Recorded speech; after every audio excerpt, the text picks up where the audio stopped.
So you want to know how to start seeds successfully. Of course you do, because you're putting in all the time and effort into thinking about what you want to grow and start a garden, so you want to give yourself the best odds for success.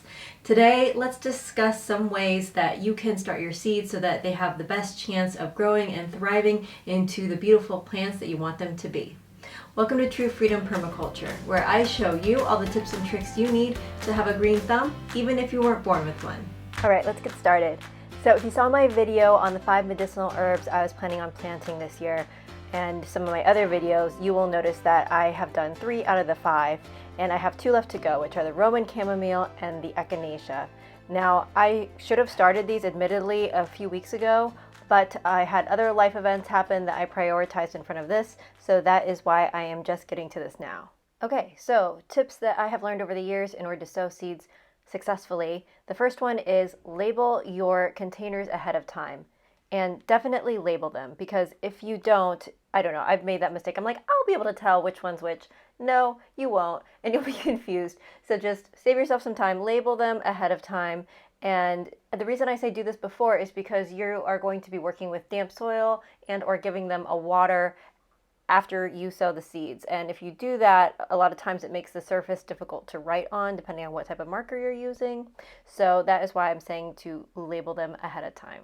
My next tip is, instead of working with dry soil right away, because the dry soil, it's been sitting dry for a while and it takes a while for the water to absorb in it. So if you pack your containers with dry soil and then add the seeds and maybe a little more soil and then try to water, what I have noticed is the water kind of tends to sit there in a puddle and run off, and it doesn't saturate the soil with moisture.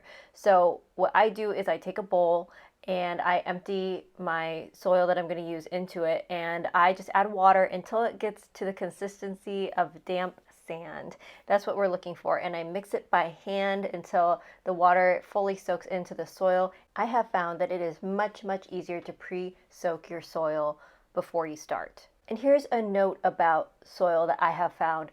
I don't necessarily believe you have to get seed starting mix. That could just be my experience, but I've been doing this for many years now without buying special seed starting mix, which tends to be lighter, fluffier, loamier.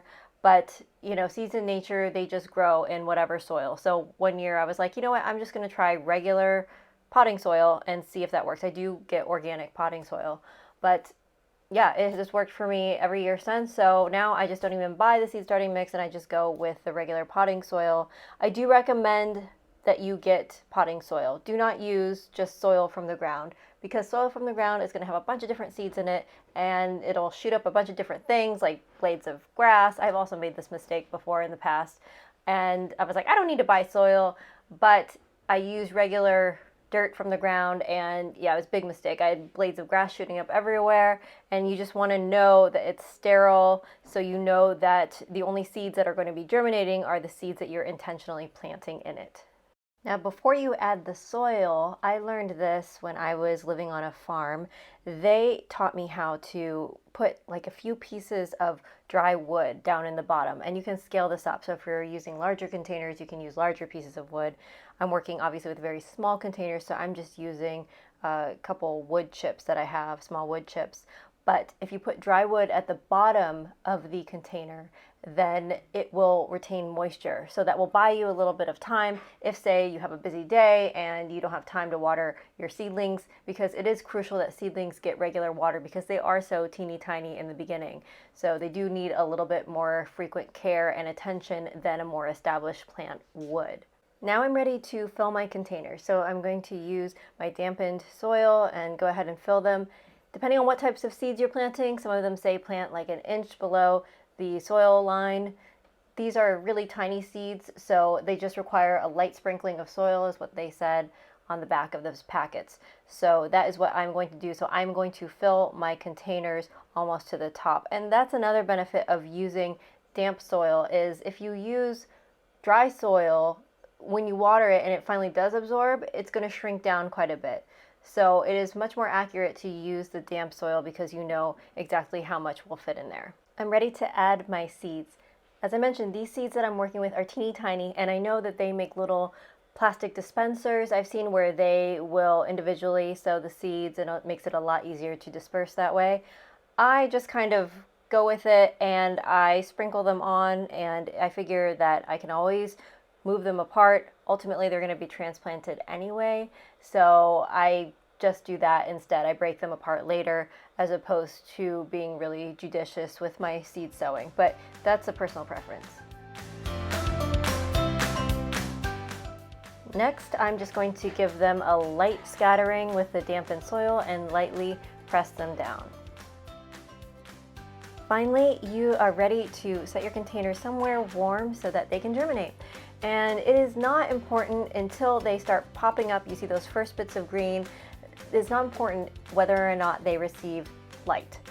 It only matters when they're above soil level that it receives light or not. So just the warmth is important in the beginning. Eventually, obviously, you will want to move it to someplace sunnier. And the other thing is that you want to cover them because this retains the moisture and it also retains the warmth. Now, I am using one cover that it was from like a sushi order that I placed, and so I'm just using that on top. And if you don't have any lids or clear lids, anything like that, you can just use a piece of plastic wrap. And these are my Roman chamomile seedlings about a week later.